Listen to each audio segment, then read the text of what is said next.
Hai semua, kali ini kita nak belajar cara mengekspresikan diri anda, iaitu kita menyampaikan maksud melalui kata-kata.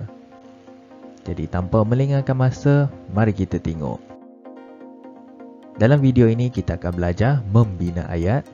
Ayat tersebut adalah ayat yang mudah difahami dan boleh digunakan dalam kehidupan seharian anda.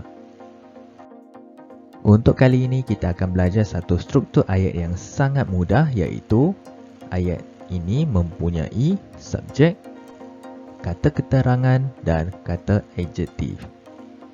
Subjek adalah perkataan seperti 我 yang bermaksud saya, ataupun 老师 bermaksud guru. Manakala untuk kata keterangan pula kita ada perkataan seperti 很 bermaksud sangat,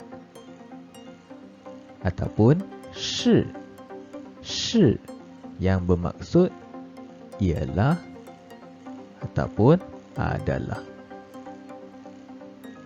Untuk kata adjektif pula kita ada perkataan seperti 快乐 bermaksud gembira, ataupun 生气 bermaksud marah.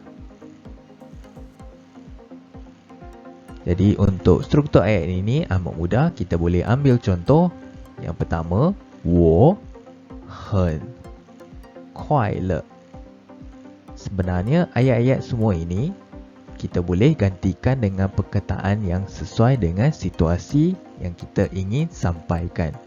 Sebagai contoh, kalau kita tak mahu guna perkataan 我 ataupun saya, kita boleh tukar kepada 你 yang bermaksud awak, ataupun kita boleh juga gunakan perkataan 他 iaitu dia. Jadi kita boleh mempunyai pelbagai kombinasi berdasarkan struktur ayat yang mudah ini. Ayat ini 我很快乐 bermaksud saya sangat gembira. Kita lihat pula ayat yang kedua. 老师是生气 yang bermaksud cikgu ataupun guru ialah marah. Jika kita tidak mahu gunakan perkataan dalam kata keterangan ini, kita juga boleh tidak menggunakannya langsung. Sebagai contoh, kita tengok ayat yang pertama tadi. Saya 我快乐 saya gembira.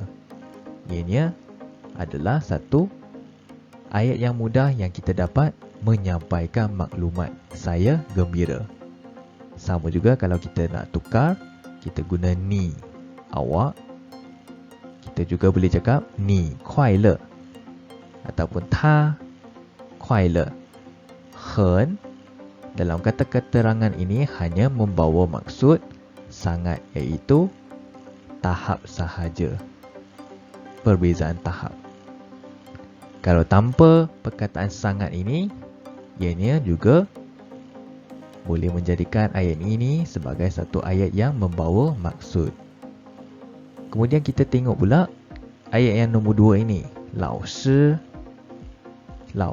ataupun guru, kita boleh juga kombinasikan dengan perkataan 很 老师很 cikgu sangat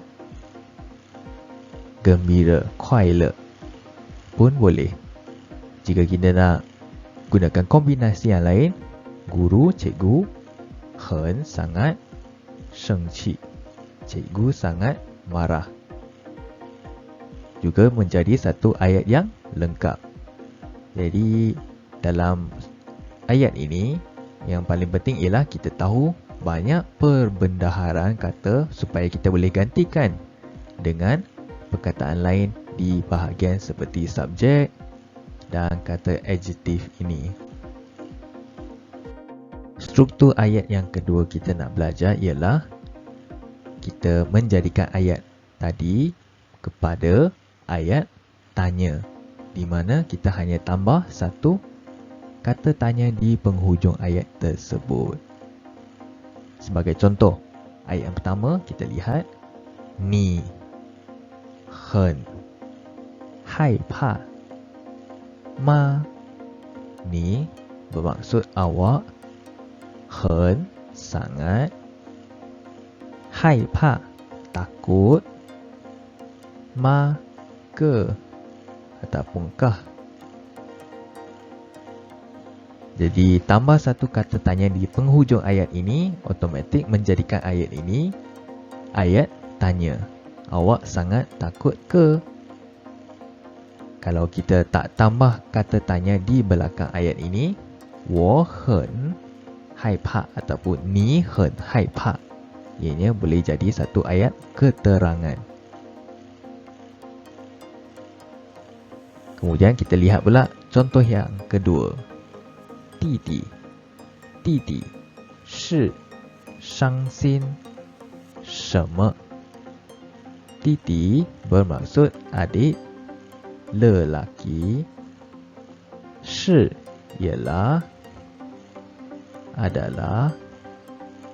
Shangxin bermaksud sedih. Sheme apa? Didi shi shangxin sheme? Adik lelaki ialah sedih apa? Kalau kita sama juga, kita tak tambah kata tanya di belakangnya, kita hanya berhenti di sini. Didi shi shangxin, adik lelaki ialah sedih. Ianya adalah satu ayat keterangan. Jadi kombinasi ini juga kita boleh ubah. Contohnya, kita boleh tambah Didi hen shangxin ma, adik lelaki sangat sedih ke?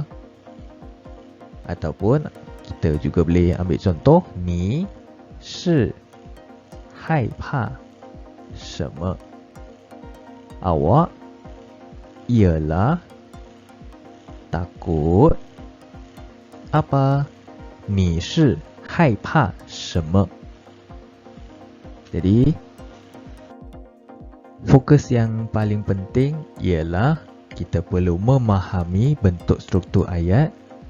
Kemudian kita perlu memperluaskan perbendaharaan kata kita, iaitu vocabulary.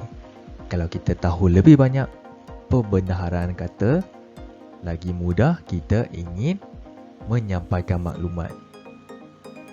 Sebagai contoh kita lihat tadi, dalam bahagian subjek kita boleh tukarkan kepada 我你他我们老师哥哥 dan sebagainya. Manakala untuk kata adjektif pula, kita tadi dah belajar contohnya gembira, marah, takut, sedih dan sebagainya. Jadi penting untuk kita tahu lebih banyak vocabulary supaya kita boleh tukarkan perkataan tersebut untuk menyamakan dengan maklumat yang kita ingin sampaikan. Itu sahaja video kita untuk kali ini. Semoga bermanfaat untuk anda semua. Jangan lupa untuk like, subscribe dan share untuk lebih banyak video seperti ini. Dan anda boleh meluangkan masa untuk melihat video-video lain yang berkaitan. Sehingga kita berjumpa lagi. Bye-bye.